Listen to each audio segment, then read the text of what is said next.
بسم اللہ الرحمن الرحیم اعوذ باللہ من الشیطان الرجیم بسم اللہ الرحمن الرحیم وَأَنَّهُ هُوَ أَضْحَكَ وَأَبْكَى، اور یہ کہ بے شک وہی ہنساتا ہے اور رلاتا ہے۔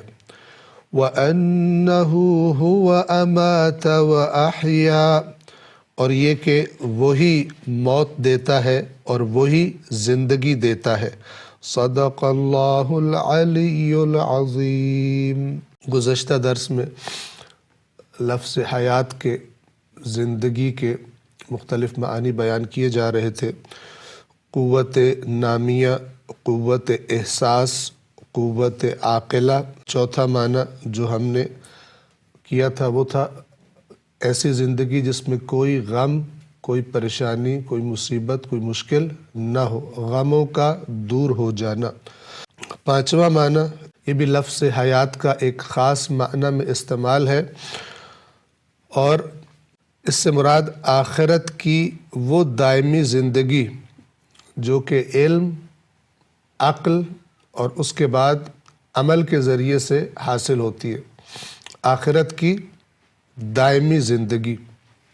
ظاہر ہے کہ جب ہم لفظ حیات کو دنیاوی زندگی کے بارے میں استعمال کریں گے تو اس کی اپنی خصوصیات ہیں اور وہ دائمی نہیں ہے، اور جب آخرت کی زندگی کے بارے میں قرآن کریم لفظ حیات استعمال کرتا ہے، اگرچہ دونوں کا بنیادی معنی ایک ہی ہے، لیکن آخرت کی زندگی دنیا کی زندگی سے بہت زیادہ مختلف ہے، اور وہاں پر اگر خوشیاں ہیں تو دائمی خوشیاں ہیں، اور اگر غم اور عذاب اور مشکلات ہیں تو وہ بھی دائمی یا بہت ہی زیادہ لمبی مدتوں کے لیے انسان کو پیش آئیں گی۔ جیسا کہ قرآن مجید نے آخرت کے ایک دن کو اس دنیا کے شب و روز کے اعتبار سے 50,000 سال کا ایک دن قرار دیا ہے۔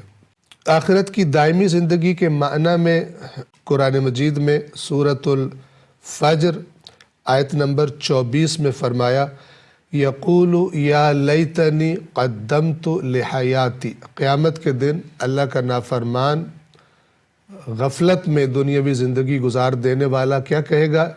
یا لیتنی، اے کاش، قدمت، میں نے کچھ بھیجا ہوتا، یعنی میں نے عمل کیے ہوتے اچھے، لحیاتی، اپنی زندگی کے لیے۔ کون سی زندگی مراد ہے وہاں پر؟ اخروی زندگی، آخرت کی زندگی۔ چھٹا معنی جو اس سلسلے کی آخری کڑی ہے لفظ حیات کے معانی کی، توجہ فرمائیں۔ لفظ حیات اپنے کامل ترین معنی میں، یعنی ایسی زندگی جس میں کوئی نقص نہیں ہے، کوئی کمی نہیں ہے، کوئی محدودیت نہیں ہے، اس نے کبھی ختم نہیں ہونا، اور نہ ہی وہ کسی اور کی عطا ہے، نہ ہی کسی اور سے لی گئی ہے۔ تو اس کامل اور بلا نقص و عیب معنی میں لفظ حیات کس کے لیے استعمال ہوتا ہے؟ صرف اور صرف ذات باری تعالی، اللہ سبحانہ و تعالی کے لیے استعمال ہوتا ہے، جس میں موت کا ہرگز کوئی تصور نہیں ہو سکتا۔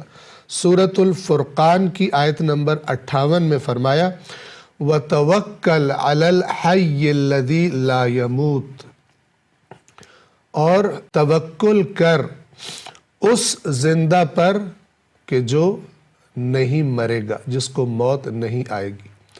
تو یہ واحد ذات کہ جو زندہ ہے اور جس کو کبھی موت نہیں آئے گی، اللہ تبارک و تعالیٰ کی ذات ہے۔ باقی جس چیز کو بھی، جس مخلوق کو بھی ہم زندہ کہتے ہیں، اس کی زندگی محدود بھی ہے اور اللہ تبارک و تعالیٰ کی عطا سے ہے۔ خود بخود جو زندہ ہے، کسی اور سے نہیں لی زندگی، وہ اللہ کی ذات ہے۔ ایک لفظ ہے جو اسی ہا، یا اور یا سے بنتا ہے، جس کو ہم حیوان کہتے ہیں، لیکن عربی زبان میں جو صحیح تلفظ ہے الحیوان، الحیوان۔ الحیوان کے دو معنی ہے۔ ہر وہ چیز جس میں زندگی پائی جائے، جس کو زندہ کہا جا سکے، اس کو الحیوان کہا جاتا ہے۔ اور دوسرا معنی الحیوان کا وہ چیز کہ جسے دائمی بقا حاصل ہو، جو ہمیشہ باقی رہنے والی ہو۔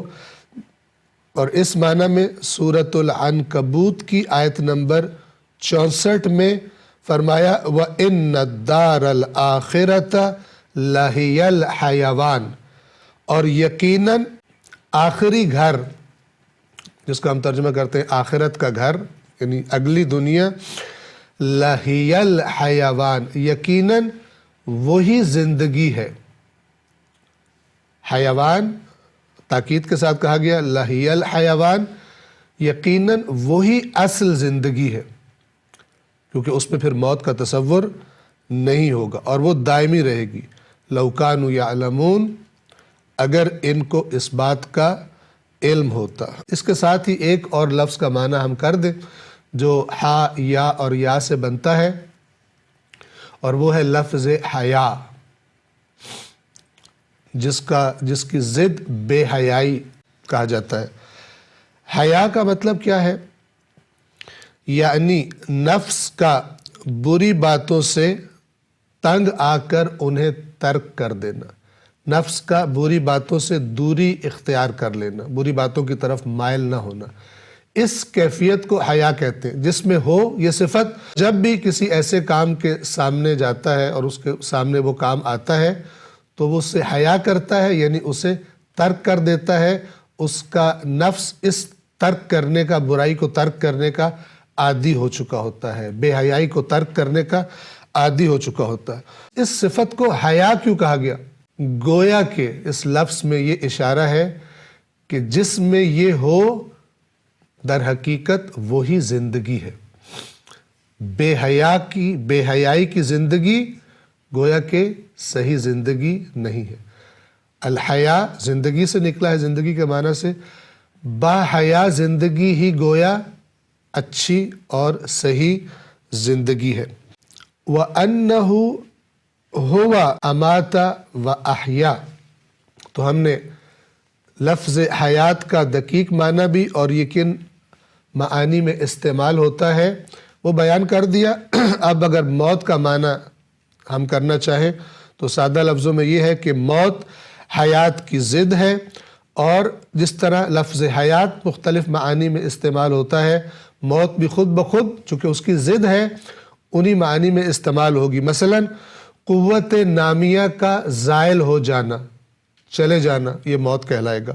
قوت احساس کا زائل ہو جانا موت کہلائے گا۔ قوت عاقلہ جو عقل سے کام نہیں لیتے قرآن، ان کو بھی مردہ کہتا ہے۔ اسی طرح غم سے بھرپور زندگی، ایسی زندگی جس میں غم ہی غم ہو، تو عام طور پر ہمارے معاشرے میں بھی کہتے ہیں کہ یہ زندگی ہی نہیں ہے جو یہ مثلا فلان شخص گزار رہا ہے، اتنی ابتر صورتحال میں یہ زندگی ہی نہیں ہے۔ کیا مراد ہے؟ یعنی یہ گویا کہ موت ہے، اس قدر غم ہے۔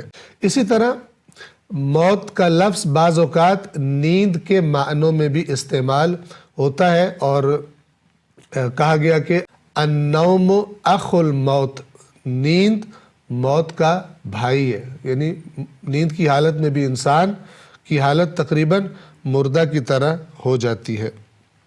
اور ایک لفظ ہے اسی میم، واو اور تا سے جو اس کے بنیادی حروف ہیں موت کے، المیتہ۔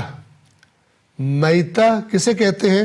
ایسے جانور کو کہ جس کی روح بغیر تزکیے کے زائل ہو گئی ہو، دم گھٹ کے مر گیا ہو، کسی بلندی سے گر کے مر گیا ہو، کسی جانور نے مثلا درندے نے اسے چیر پھاڑ کر مار دیا ہو، اس کو کہتے ہیں میتہ۔ اردو میں کہتے ہیں مردار، جس کو اگر وہ حلال گوشت بھی ہو تو اس کو کھایا نہیں جا سکتا جب تک کہ اس کا تزکیہ نہ کیا جائے، اس پر اللہ کا نام لے کر اس کو شرعی طریقے سے ذبح نہ کیا جائے، اس کو میتہ کہا جاتا ہے، کہ جو لفظ اسی میم، واو اور تا سے نکلا ہے۔ والسلام علیکم ورحمۃ اللہ وبرکاتہ۔